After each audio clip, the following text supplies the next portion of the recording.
Assalamu alaikum wa rahmatullahi wa barakatuh. This is the last video of Chapter 4 Mechanical Oscillations Part 2. At the end of this video, you are going to be able to explain free damped oscillations and analyze its graphs of energies. First, it's good to remember, in the previous videos we have mentioned that free mechanical oscillations can be damped or undamped. An oscillation is characterized by its period, frequency, and amplitude. The nature of oscillations made by a free undamped oscillator is simple harmonic motion. In free undamped mechanical oscillation, the amplitude and the mechanical energy are constants. The differential equation of a simple harmonic motion is x double prime plus omega 0 x equals to 0, and finally the time equation is x equals to a sine omega 0 t plus phi, or x equals to a cosine omega 0 t plus phi. As we have already seen in the first video, that free oscillations are divided into undamped oscillations and damped oscillations. So far we have studied the undamped mechanical oscillations, where there are no non-conservative forces, mechanical energy is conserved, the system oscillates with constant amplitude, and its period is called the proper period T0. Now, in the damped oscillation, there will be non-conservative forces, and the mechanical energy is not conserved. The system will oscillate with a decreasing amplitude, with period called pseudo-period, where t is greater than t0. We consider a horizontal elastic pendulum which moves through air and experiences a friction force. The solid is shifted from the equilibrium position and released without initial velocity. The first graph shows the variation of the position x as a function of time. It is represented with a purple curve, and the variation of the velocity, which is represented with the orange curve. We can see that the amplitude of x and v decreases as time goes on. And note that when x is 0, v is not maximal.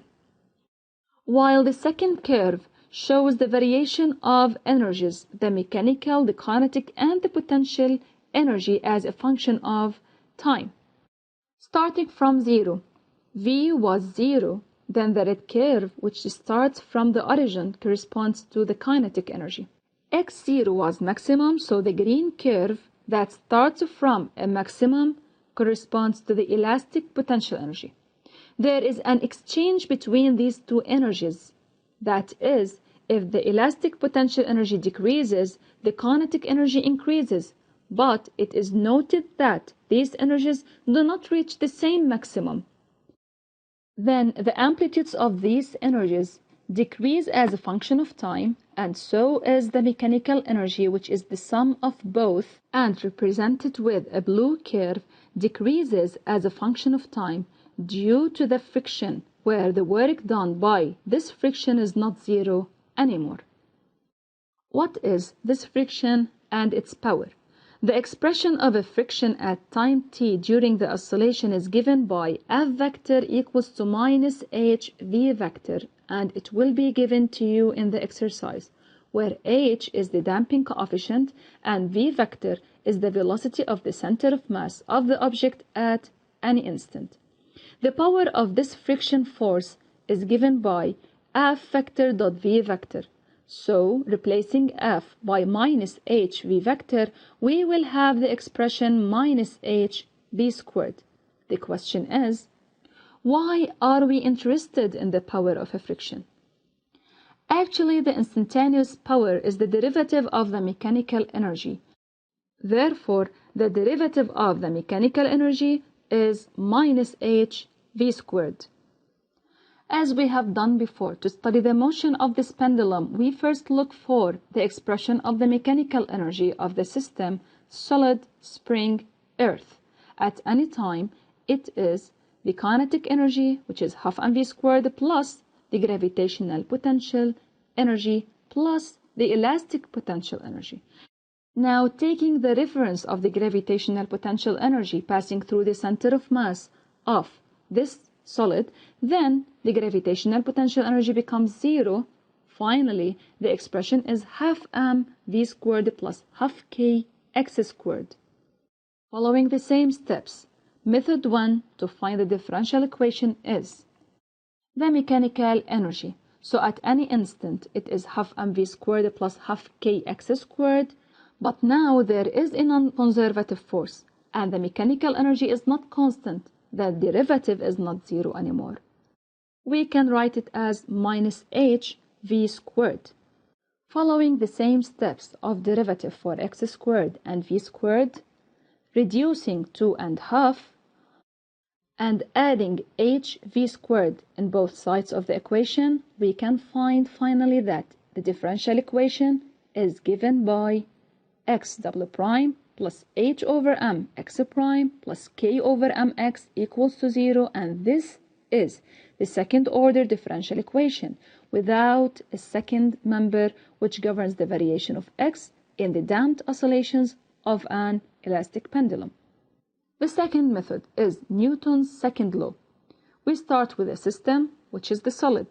The external forces acting on the system are the weight, which is vertically downward, the normal reaction, which is vertically upward, the tension, which is to the right, finally the friction, which is also to the right. According to Newton's second law, which is sum of forces equals to ma, projecting along x-axis, which is to the left, we can write it as minus hv I vector minus kx I vector equals to ma I vector. Replacing the acceleration by x double prime and writing this equation algebraically, we can reach the differential equation the same as we have found with the first method. But you should know that for x equals to plus or minus xm, v is 0, but for x equals to 0, v is not maximum anymore. What is the solution of this differential equation? This differential equation is of the form x double prime plus 2 delta x prime plus omega 0 squared x equals to 0. Where here we have a new term 2 delta x prime, where delta is h over 2m, and we are going to study these oscillations according to this factor h over 2m.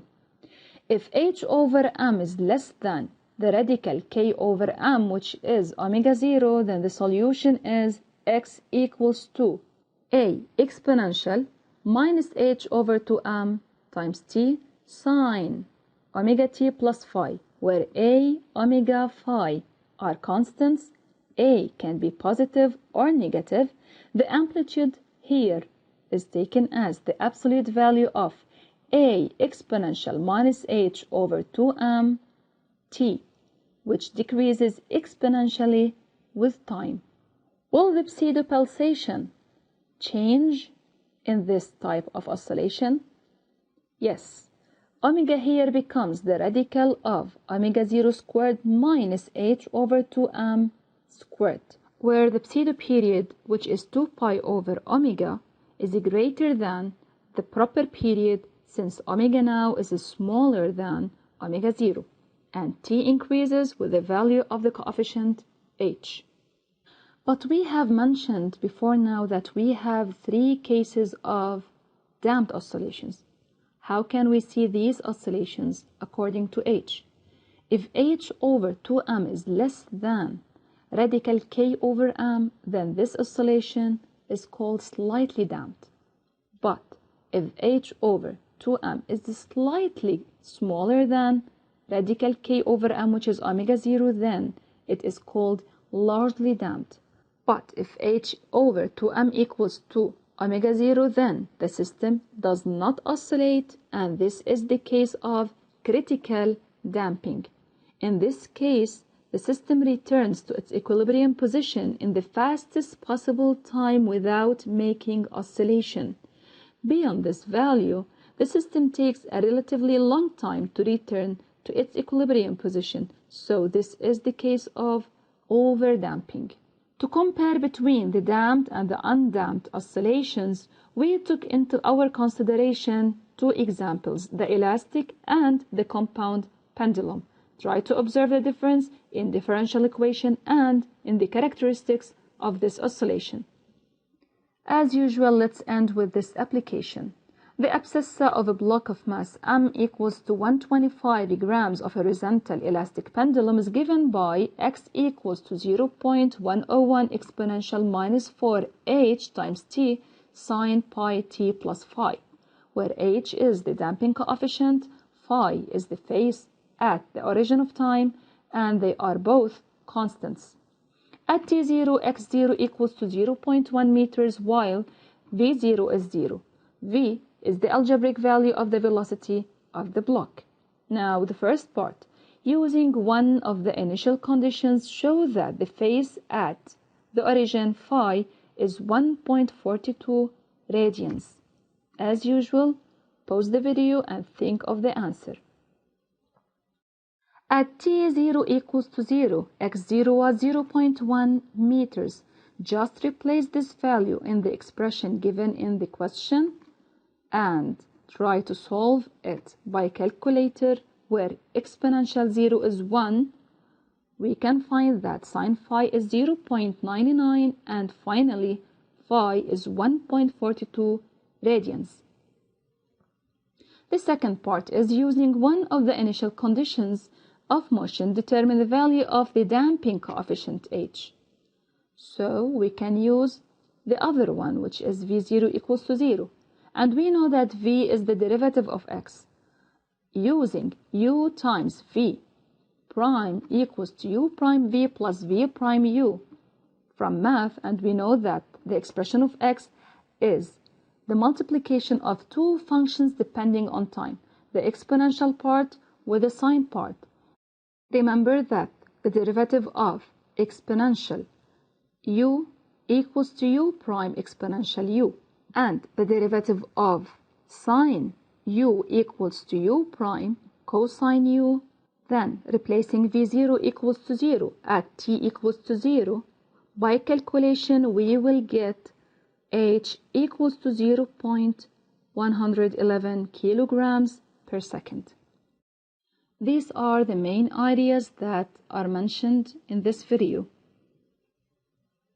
Study them well, and this is the end of the last part. Thank you for watching.